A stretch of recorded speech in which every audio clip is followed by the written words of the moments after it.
How do we do this thing better? Is seeing the divine in each other, seeing the complexity and the nuance and the infinite beauty of the other that we're talking to, the others who are in our lives. On In Good Faith, we believe that all faith traditions have something to teach us about how God is working in the world and in our lives. So join us as we listen and learn. Welcome to In Good Faith. Today we're talking with somebody who is exploring how people of different faith, denominations, or traditions, and even how people of different political parties can get along and talk with each other. I'm laughing because, you know why I'm laughing, because we have been drawn into or tried to avoid being drawn into these conversations in our own lives. Yes. I'm in studio with senior producer Heather Bigley. Hello. Also Ashton Rowan. Good afternoon, Steve. Corey Nathan is the host of the Talkin Politics and Religion Without Killing Each Other podcast. I mean, he just said it all there in the title, where we know exactly where we're going. He was raised Jewish, later converted to Christianity, and you'll hear how passionate he is about respectful discussion. He's also has his own media company. So this is something he does as a passion on the side. It's not what he does for a living. Right. And I really loved listening to his interview. I myself changed religions or changed denominations when I was a teenager. And so listening to the work he's put in inspired me to think about maybe some more work I need to do. And he also just talks about work overcoming any kind of difference within family, within relationship. These are strategies that he's passionate about that can be applied to really any kind of discussion that could get out of hand, and it's very important. And the image that I wrote down was how not to pour gravy on your uncle during Thanksgiving dinner and kind of keep these in control. Yeah. I started off by asking Corey, why do this podcast? We'd like to take some space back, from the screamers, the ones who seem to take all the oxygen out of the room. So I'm really passionate about this stuff, partly because of my own story, my own religious journey, as well as how I've engaged politically. And I thought, man, I'd love to have some conversations. The vast majority of us, you could call us the exhausted majority, that maybe we could take some space back in this digital village square, if you will, to have conversations about important issues. Which we need to. When we talk past each other, yell at each other, nothing good gets accomplished. And some of the best ideas don't emerge because they're in the hearts and minds of people who don't want to engage that way. Yeah, no, it's true. We have tendencies. Part of it is circumstantial, our environment, whether it's our media environment or social media environment. We have these impulses to engage in a contentious way, that we may see somebody or hear about somebody's one opinion, and then we begin to generalize that person and label them as some sort of, other. So they're on the other team. And boy, we just want to get into the rhetorical ping pong with them so we can win this imaginary debate. But that's highly unproductive. Usually you come out, if all you're doing is throwing mud at each other, you end up just digging a hole and getting really dirty. Yeah. I find that important topics like politics and religion, it's basically how we live among each other. So it is necessary to talk about this stuff, especially with people that we care about. Well, Corey, you come to this with life authority, because you've had practice in reconciling different ways of thinking. And I wonder if you could take us back to how you were raised religiously and a little bit of your faith journey. And I think that's going to lead into how you do what you do now on your podcast. Yeah. To be clear, I am not doing this as the expert of talk politics and religion without killing each other. I'm doing it because I'm like the student in the front row saying, man, this is the disease. I've been diagnosed. I need the cure. I am sick. So I was raised in an observant Jewish home. We went to an Orthodox synagogue. We kept kosher. I was bar mitzvahed, went to Hebrew high school, the whole shebang, kosher shebang, that is. No, I'm just kidding. But in my late 20s, I was 29, and I went on a pretty serious inquiry for the better part of a year that led to me becoming a Christian, born again, Bible thumping Christian. And shortly after that, I had to have a very difficult conversation with my dad. In fact, it was Thanksgiving morning. We took a red eye back to the East Coast and sat out on the porch of the house where I grew up with my dad, had a 2-hour conversation. It was That conversation itself, he was very analytical in how he received it. But the next 3 years, our relationship was strained. The conversations were hard. My dad, to his credit, his initial thought was to do what's called sitting Shiva for me. And that's the ritual one goes through when an immediate family member dies, because that's how serious it was to him that I became a Christian. But he realized that his relationship with his son outweighed religious conviction. And I'm so glad that he was able to come to that epiphany, because it allowed us, as difficult as those conversations were, to be able to nurture that relationship and come to a better understanding of those theological convictions. And we talked about so much else. So that was a hard conversation, years of conversations, really.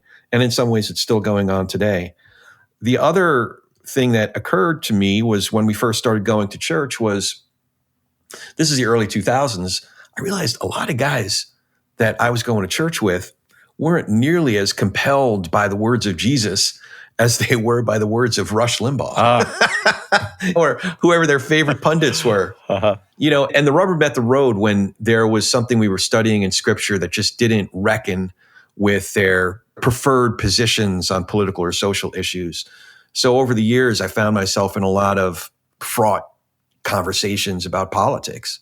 Hey, this is what Leviticus 19 is saying about immigration, but I know you're a closed border guy. How do we reckon with that?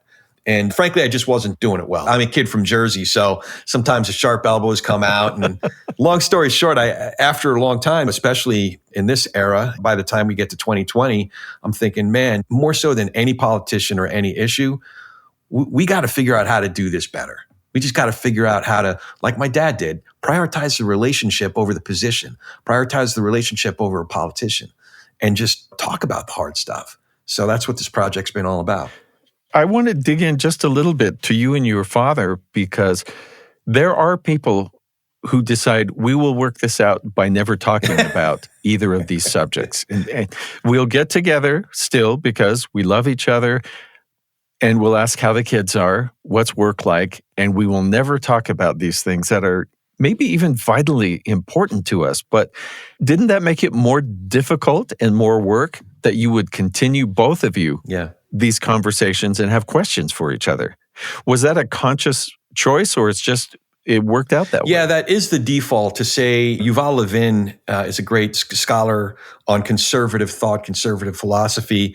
And he's the one who said, we talked right before Thanksgiving, and he's the one who said, sometimes you get to Thanksgiving, and you see your Uncle Stanley and say, Stanley, I really strongly disagree with you. Now pass the gravy. Otherwise you might take the gravy and dump it on his head.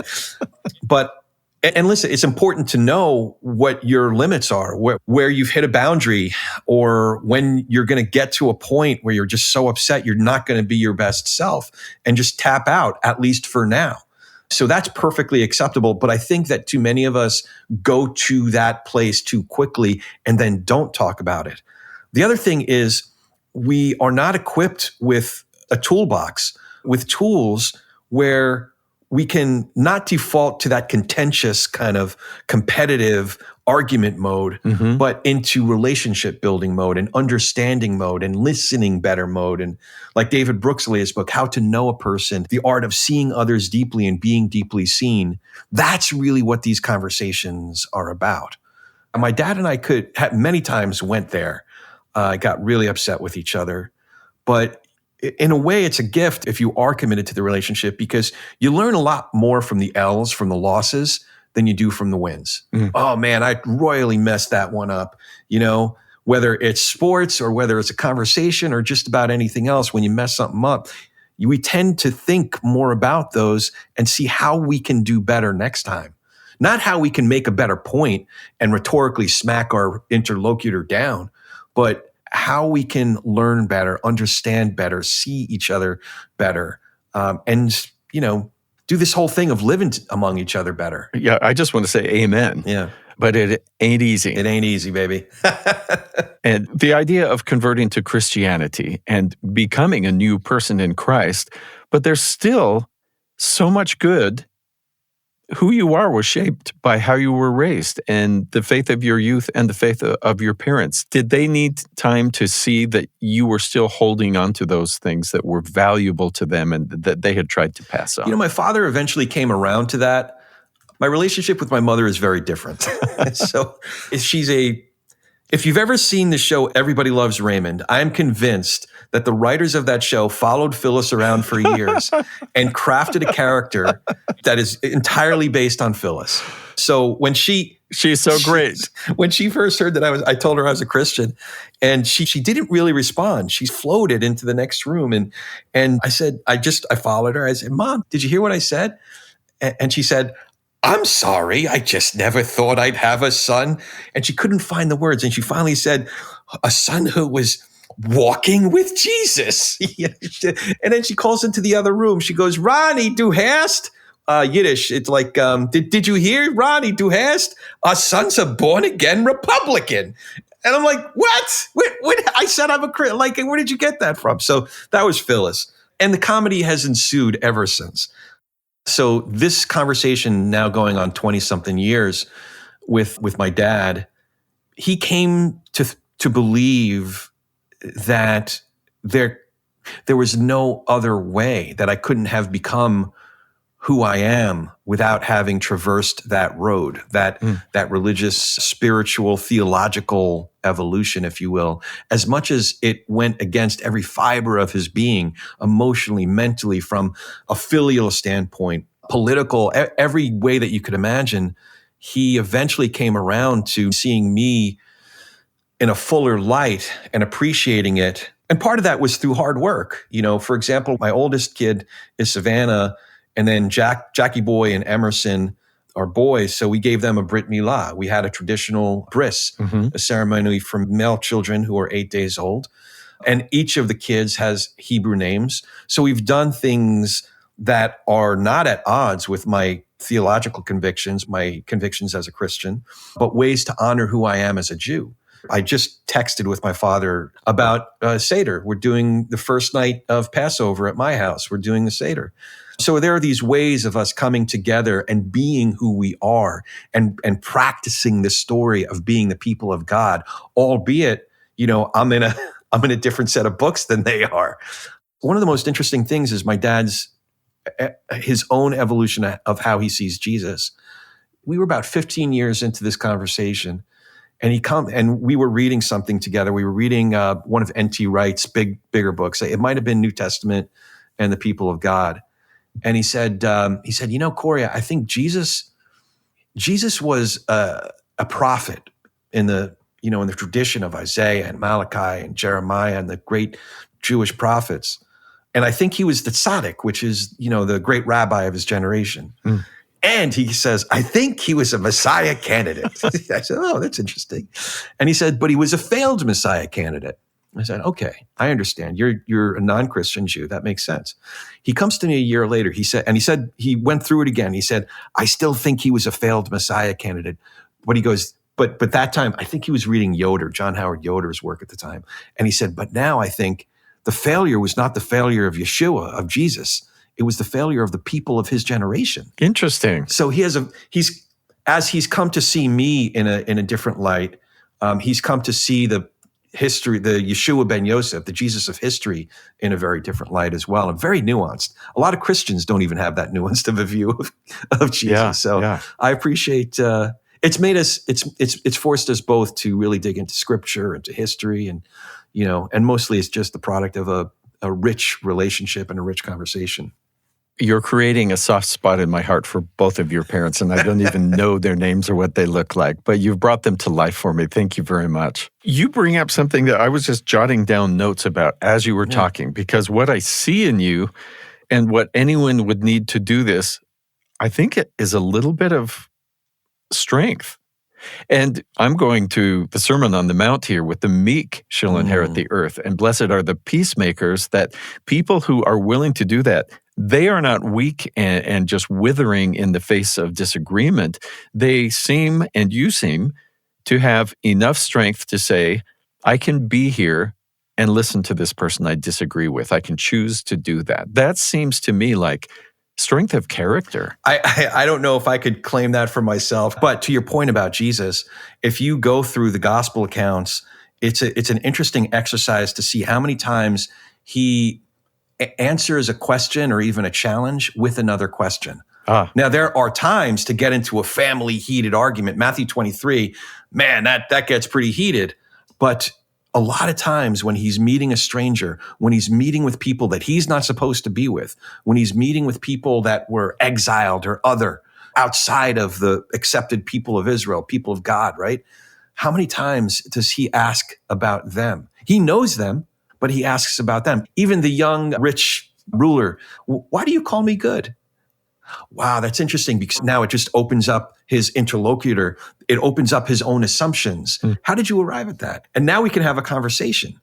It is good to read those things, read those gospel accounts. I hear there's a lot of good stuff in there. But let me move briefly from directly interpersonal, sort of one-on-one, to public discourse. I mean, some people would say, oh no, it's always been bad. 10 years ago, 20 years ago. I tend to think there are aspects of it that are worse now because there's so much more anonymity online. What can we do publicly to improve discourse? People can listen to people having a respectful discussion or disagreement. But what do you think about that? It's going to sound trite, but I can't control the world. I can only control what's here. I can only control the conversations that I'm having. And if it's just you and me that are talking, I think that's work well done. If we do it, even if we mess up and we get in a fight, as long as we get the book another meeting, as long as we get to coming back for another conversation, that's a success to me. I've messed up with dear, dear friends, somebody I'm going to see later tonight. Royally, I had a complete meltdown right around July 4th. I think we both messed up, but I can't control his actions. I don't account for his actions. I know I messed up. But throughout that summer, when we were ready, we got together again. We just got together for dinner and we didn't talk about it. When I was finally ready, months down the road, I shared with him what was going on for me and where I felt like I lost it, where there was a breaking point for me. So in terms of our public engagement, I think if we set our expectations accurately, that will set us up for better success and better impact. And this is what I mean. I think a lot of us tend to get frustrated if we have it in our hearts to change the world. We get immensely frustrated on how little we can get done today.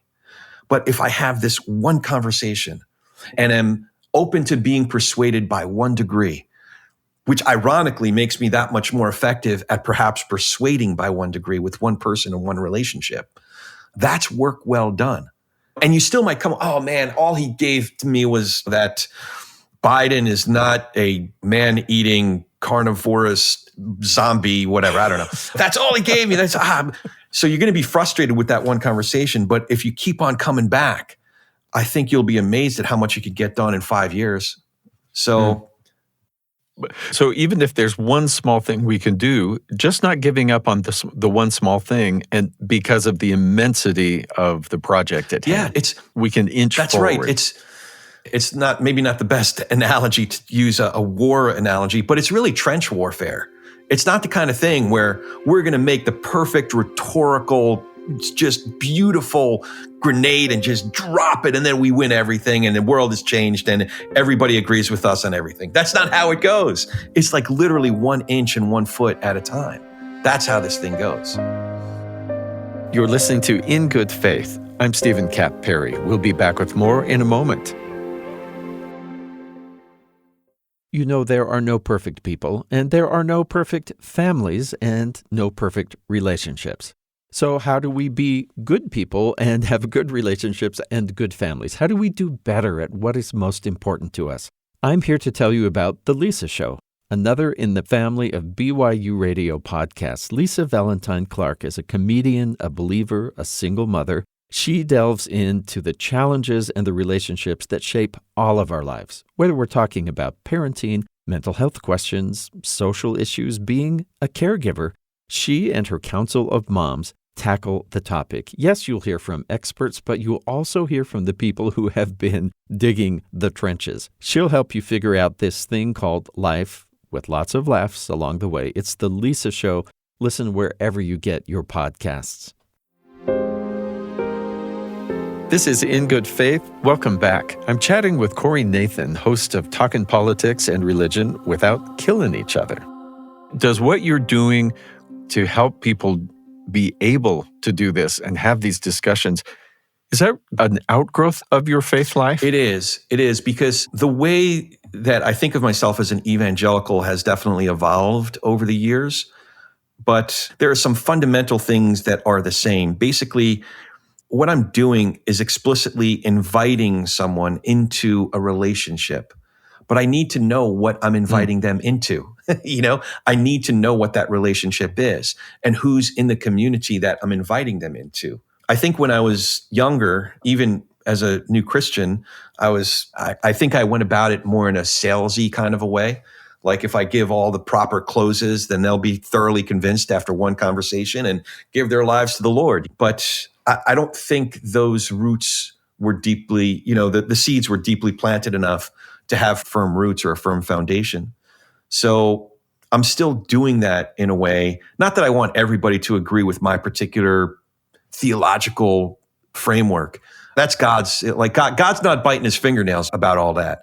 But I think to invite someone into a relationship, I think is maybe what I can do. And sometimes the relationship is just listener.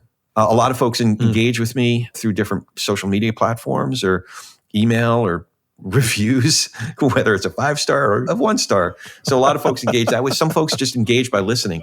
And that's cool too. We're still in a relationship because I really am giving it my heart, soul, mind, and strength. I do try to pour that into every conversation I have and what I share. Finally, if I could ask, it is personal and it's a little bit different for everybody, but can you put your finger on why you believe in something divine, in God? It's not a fair question, I think, at least for me, because it's the most irreducibly, most empirically verifiable fact of the universe to me. But the irony, and I think God has a sense of humor, the irony that it's the most irreducible, empirically verifiable fact in the universe to me. But the irony and the humor in it is that it's not empirically verifiable to anyone else but me. I think the only other thing that I would say is very related to that, the two most irreducible facts of the universe is there is a God and I'm not him. So why do I believe? Hey, lots of us forget that second part. Well, I guess why I believe is because the second, because I know for a fact that I'm not God. Therefore, there must be a God. I don't know. It just, man. Okay, so I'll give you a serious answer. How do I know there is a God? The sense of numinous. I think that there is something transcendent about his crowning creation. There is something transcendent that we sense when we hear music. There's something transcendent about seeing a sunset and appreciating beauty. There is something in humor, right? We have these little glimpses of the transcendent in the mundane. And that, I think, is a good proof. Another good proof, and gosh, this is why it's so hard to talk about it, but every moment is another act of creation. Every moment, right? This one and this one. Nothing is guaranteed. So every moment in time is another act of creation. So where are we? We're at the intersection of time and eternity. The intersection of time and eternity is the present. So I don't know how else to talk about it other than, again, there's a sanctity in the mundane. If we're looking for it, if we have eyes to see it, it's there. And, amen. And if we can learn to see that in each other. Yeah, in each other. Whether we agree or not. In each other. Absolutely right. I think, that's a really profound point. I want to ruminate on that one a bit. I want to think on that one a bit because you're right. I think, and that might be an answer to one of your other questions is how do we do this thing better? Is seeing the divine in each other, seeing the complexity and the nuance and the infinite beauty of the other that we're talking to, the others who are in our lives. That's Corey Nathan, host of Talkin Politics and Religion Without Killing Each Other, a podcast. His conversion is really an interesting thing to me because to go from one faith tradition to another, you get to experience the turmoil that can cause in a family, which is a nice little microcosm for how people of various faiths can see each other and get along or not get along. I found myself wondering if we should be asking ourselves, what terrible things can happen when we don't work together with different people of different faiths or different political persuasions, if we don't live in neighborhoods with people of different races and traditions, and even if we don't worship together. I would not have thought of that worship part, but I have found that going to other houses of faith and sacred places and seeing the devotion people have has increased my understanding and respect for them.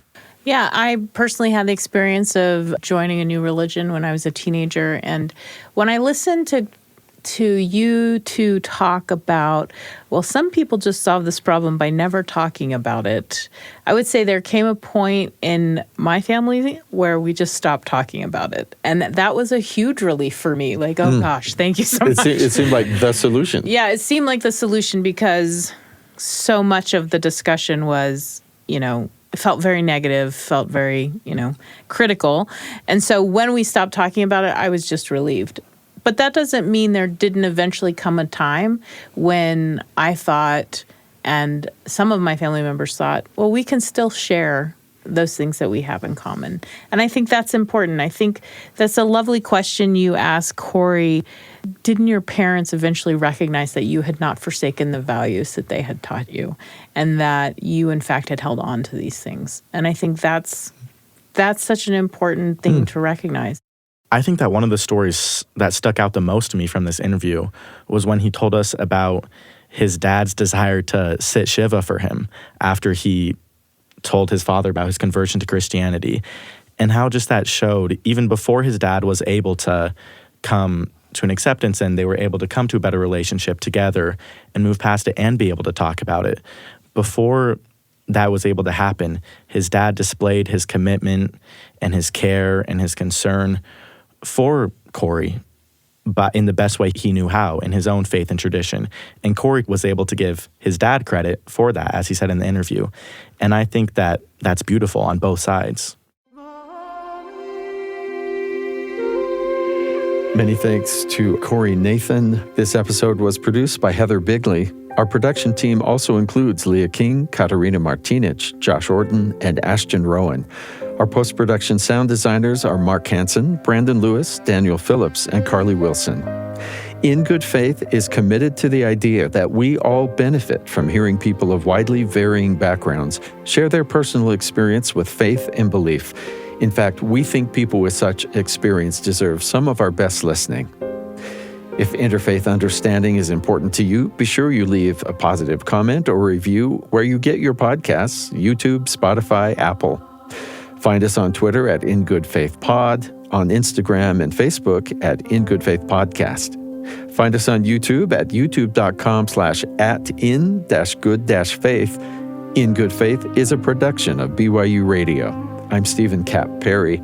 I hope you'll join me again soon, right here in Good Faith.